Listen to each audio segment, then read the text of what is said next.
Welcome back to Landmarks Discovered. In this episode, we'll take you to the Beaux-Arts masterpiece, Whitehall.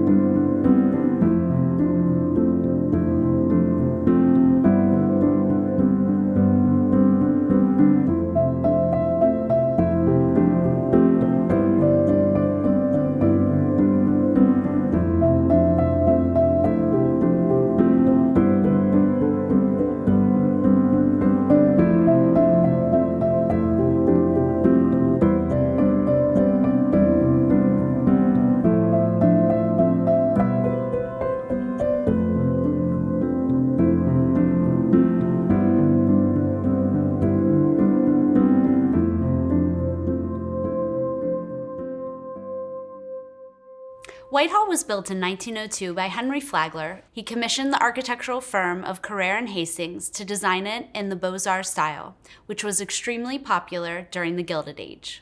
The Beaux-Arts style was taught at the École des Beaux-Arts in Paris, and many architects who practiced in America studied there, including Marion Sims Wyeth, who actually worked for the firm of Carrere and Hastings, and the first time he visited Palm Beach was while overseeing a project for them. As a result, he decided to open his own practice here. At the time, Whitehall was the most technologically advanced building in Palm Beach. However, when Henry Flagler came here in the 1890s, he purchased Civic Cottage, which was considered to be one of the finest homes in Palm Beach. Civic Cottage was built in 1886 and is representative of the Victorian shingle style that was so prominent in the Northeast and was replicated by a lot of the early pioneers who moved to the area. Interestingly, Civic Cottage was built by one of the first millionaires to vacation to the area. His name was R.R. McCormick. And today, Whitehall and Civic Cottage are located directly across the lake trail from one another. And it's so interesting to see how in such a short period of time, there was such a significant change in the architecture that was being built in Palm Beach. And so much of that had to do with Henry Flagler bringing the railroad. When we think of Civic Cottage and its construction, it's important to realize that in 1886, the railroad was not yet here. And so all of the materials that were used to build that building had to be brought by boat. And by building that railroad, Flagler was really able to turn Palm Beach into a resort town. Before Flagler came, the pioneers were here looking for land, trying to farm and cultivate the area. But when Flagler brought his railroad, it really became a vacation destination for the Gilded Age elite. Flagler positioned Whitehall to be a central location in the town of Palm Beach. His first hotel, the Royal Poinciana Hotel, was located right across the street, and along the ocean was the Breakers. And what connected all these properties together was the Pine Walk, which can still be seen today and is characterized by large Australian pines, hence the name. And I think there's so many things that are representative of Henry Flagler's legacy here in the town of Palm Beach and also in the city of West Palm Beach, which was actually platted by Henry Flagler as a commercial area for the resort destination that he was developing. Interestingly, when we interpret Whitehall today, the shortest period of its lifespan is Flagler's home. At one point, it was a hotel, and then of course it was turned into the house museum that we know today, which is its longest period of use. And I think that's so interesting because I'm not sure how many people realize that Whitehall was actually a hotel at one time. Yes, so when Henry Flagler passed away in 1913, Mary Lily Keenan visited Whitehall one more time in 1917. One of her descendants ended up selling the property to developers in the 1920s who decided to turn it into a hotel. And we have a lot of images where you can see the hotel tower on the back of Whitehall. In 1959, the hotel was considered for demolition. Jean Flagler Matthews decided to purchase Whitehall from the developers and return it back to its original state, and that is what we know today as the House Museum. And what Jean Flagler Matthews achieved in terms of preserving the incredible architectural heritage of the town is really an incredible feat because it's hard to imagine Palm Beach's landscape without this building as a representation of Henry Flagler's legacy. And in speaking about the importance of this building, it's important to recognize that it's significant not only at a local level, but also at a national level. And Whitehall has actually achieved a very high honor in being recognized as a National Historic Landmark. Correct. It is a National Historic Landmark. And one of the things that a lot of people don't know is a National Historic Landmark, while a high honor, does not actually protect the building from being demolished. That power lies within the local ordinance, which would be our Landmarks Preservation Ordinance here in Palm Beach. In a larger perspective of preservation in Palm Beach, I think Whitehall really represents how active women can be in saving places that we love. We have Barbara Hofstadt, who started the Landmarks Ordinance here, but it was really Jean Flagler Matthews who started the first preservation project here in restoring Whitehall back to a residence. And if we go back to the early history of the preservation movement itself, we can trace it back to Anne Pamela Cunningham, who through her efforts and organizing women throughout the country saved Mount Vernon, which was George Washington's home. We were fortunate for this episode to sit down with acting director John Blades, who began his tenure with the Flagler Museum in 1995 and truly ushered in a new era for the museum. Henry Flagler basically invented modern Florida.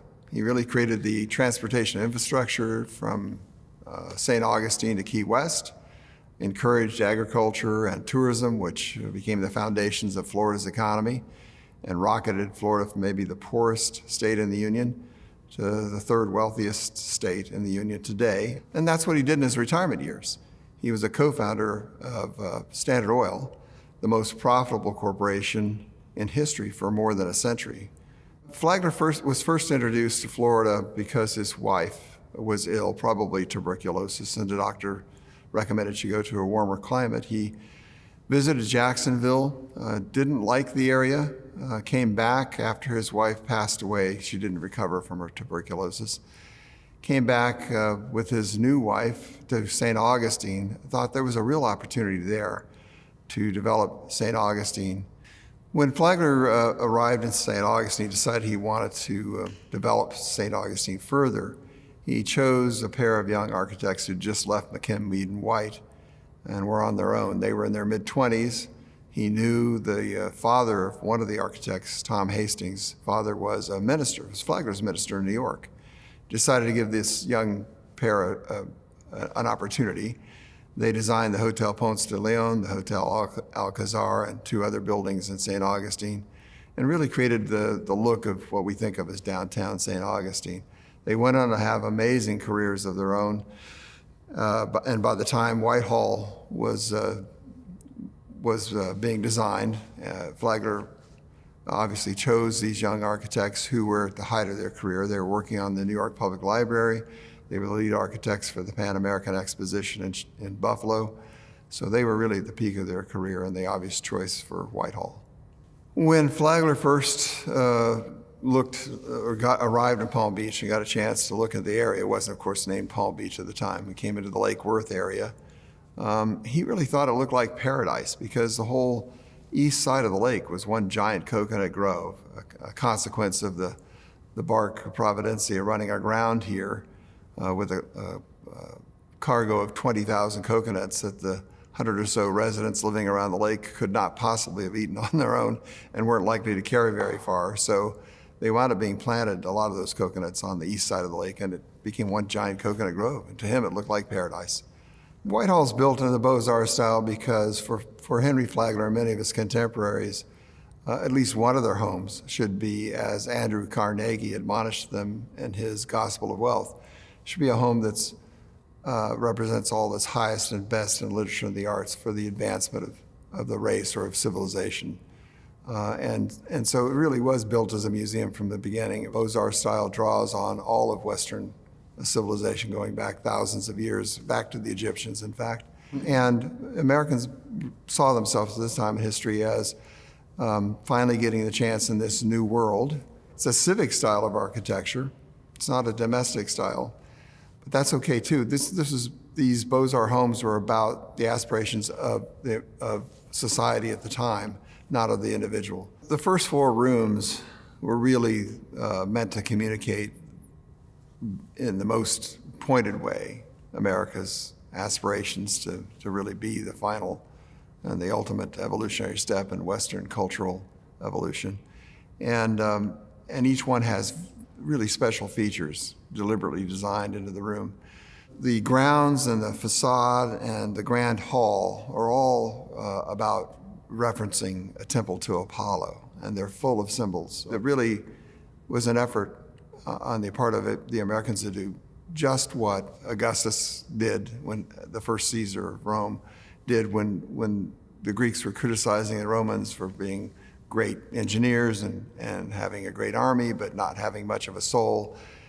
His response was to ally himself with Apollo, the god of the Muses, and to put even Apollo on his breastplate, and then convert Rome from a city of bricks and mortar to a city of marble monuments that we think of today. To demonstrate they weren't just great engineers and had a great army. And Americans had the same criticism leveled against them by the Europeans. And so the messages in the case of Whitehall, and then references to a temple to Apollo, are really very deliberate. The house sat in the middle of a coconut grove. A temple to Apollo would be in a bacchanalian environment, an untamed environment, not a formal garden. A broad walkway would normally be the way you'd approach a temple to Apollo, and that's what we had here at Whitehall. The benches, the winged sphinx benches along that walkway, and the marble urns on either side of the stairs leading up to the portico are all references to, there was always a winged sphinx outside of a temple to Apollo as a guardian. The bacchanalian scenes on the vases outside at the bottom of the steps approaching Whitehall, again a reference to a bacchanalian environment. Doric columns were typical of a temple to Apollo, and they had that. That's what we have here at Whitehall. Big bronze doors leading into the grand hall with lion heads. Lions are a reference to Apollo, the sun god, because lions always face the rising sun in the morning. And then you walk into the grand hall and you look up, and the dome and the ceiling is Pythia, the oracle of Delphi, Apollo's oracle of Delphi. And the references go on throughout the grand hall. In fact, there's a bust of the Augustus of the Prima Porta with his breastplate. Again, something discovered in the early 19th century that Americans referenced. They looked at that, the discovery of that statue of Augustus, and thought, let's be like Augustus. Let's address our critics the same way he did. The first floor is made up of a library, and you had to have a library in a home like this. A music room, of course, and rooms, by the way, during this time were given genders very intentionally. So libraries are generally masculine. Music rooms are always feminine. There's a drawing room. There's a billiard room, this grand ballroom we're sitting in now, and a dining room, of course. And dining rooms are always masculine because it was about hunting and gathering. Each of these rooms has very special features. Let's start with the dining room, for example. The dining room furniture was made of satinwood. Today, you can't even find a piece of satinwood bigger than a piece of the size of a brick, maybe. And yet, we have incredible dining room furniture, chairs, double-high sideboards, wall paneling, all made of satinwood. Probably the only satinwood room in America, all satinwood rooms. So really impressive. And in the drawing room, for example, it's all aluminum leaf on the walls. Aluminum is still a magic metal in Flagler's lifetime, and it was an important choice for the drawing room, along with an arcade piano and torchairs that have this really interesting amalgam of silver and aluminum painted over, mixed with mercury and painted over bronze. Bronze. And by the way, all the light fixtures in the house were made by Caldwell and Company, the same company who made the light fixtures for the White House. So there was a lot of thought put into every single detail of these rooms, and where they could, they put in special features that you won't find anywhere else. We know that entertainment in Palm Beach in general, on the level that we see today, began in this grand ballroom where we sit today in 1903 in March, when at the time, all along the East Coast, we celebrated Washington's birthday with great bow poudres or powdered wig balls around Washington's birthday. And here in Palm Beach, where the season sort of ended around Washington's birthday, it was a great way to sort of wrap up the season, celebrate one of our greatest American hero at the time. And they did so here in the Grand Ballroom of Whitehall. Part of what's very important, I think, in interpreting a place like Whitehall is helping people understand what life was like then and how it differed from life today. For Henry Flagler, having grown up in a candlelit world, having living in an electrified home like Whitehall, probably seemed like it was overlit to him. By today's standards, it seems underlit. And that's one of the things that we have to help visitors understand. Of course, if we want to preserve the place and open it to the public year-round, unlike they did in Flagler's lifetime when they could close it up and turn up the heat and lower the humidity and preserve the place, we've had to figure out how to accomplish the same thing so that we could, but in a different way, so that we could be open year-round. So we were lucky enough in that we could use the original heating ducts that are now 120 years old and connect them to a climate control system with air handlers in the basement and on the roof, and using the old elevator shafts from the hotel addition to run the piping up and down through the basement and into the attic to climate control the building and keep the relative humidity at around 55% and the temperature around 72 or 73 degrees year-round, which has really helped us preserve Whitehall. So we have the modern technology, but it's essentially invisible to the visitors. We want them to experience Whitehall in the way it was experienced 120 years ago, the way Henry Flagler experienced, and help our visitors understand what life was like then and how it differs from life today. When we first began discussing the concept of the Landmarks Discovered series, Whitehall was immediately the building that we thought of when we discussed the subject of our very first episode. Yes, because when we think of the term landmark, Whitehall really exemplifies what a landmark is, and it showcases what Flagler's ideals were for the town of Palm Beach. Thanks for joining us for this episode of Landmarks Discovered. In our next episode, we'll visit Henry Flagler's first home here in Palm Beach, Seagull Cottage.